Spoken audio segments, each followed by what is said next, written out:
perbedaan kelas dan objek. Kelas adalah cetakan atau blueprint untuk membuat suatu objek. Kelas juga bisa mendefinisikan properti atau biasa disebut atribut dan perilaku atau biasa disebut metode yang dimiliki oleh sebuah objek.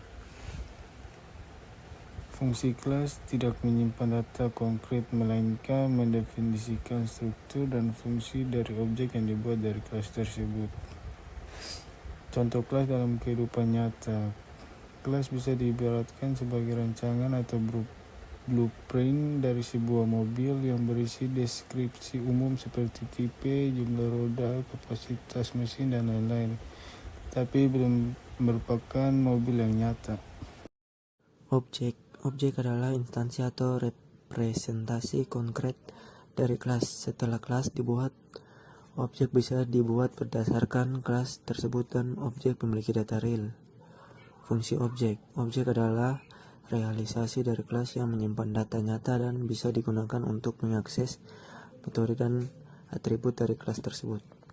Contoh objek dalam kehidupan nyata adalah mobil sesungguhnya yang dibuat berdasarkan blueprint. Setiap mobil memiliki karakteristik yang spesifik seperti warna, merek, dan tahun pembuatan. Kelas mobil. Kode ini mendefinisikan sebuah kelas bernama mobil.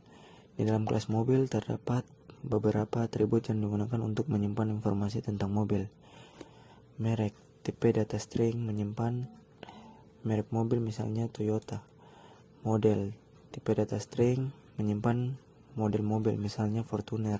Tahun, tipe data INT menyimpan tahun pembuatan mobil. Harga, tipe data double menyimpan harga mobil dalam format desimal.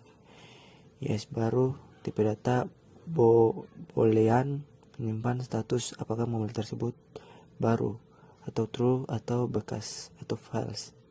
Parameter yang diambil oleh konstruktor seperti merek, model, tahun, harga, dan IS baru bisa digunakan untuk mengatur nilai awal dari atribut objek saat objek dibuat.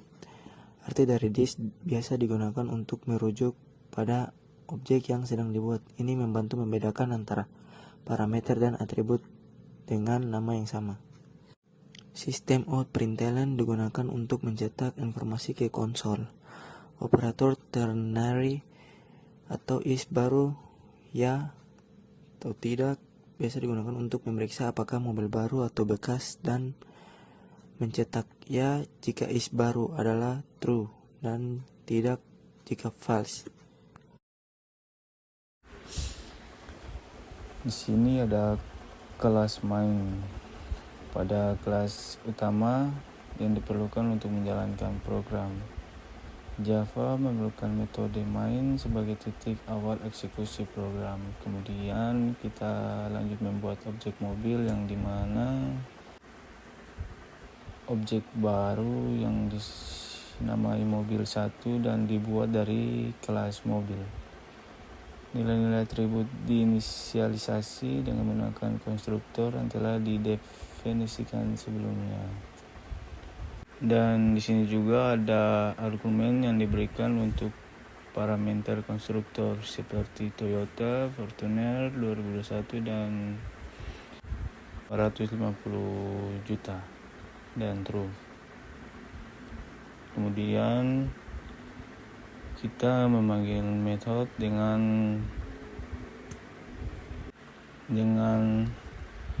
tampilkan info pada objek mobil yang akan menampilkan informasi lengkap tentang mobil ke konsol. Ini adalah hasil output yang didapatkan. Sekian dan terima kasih.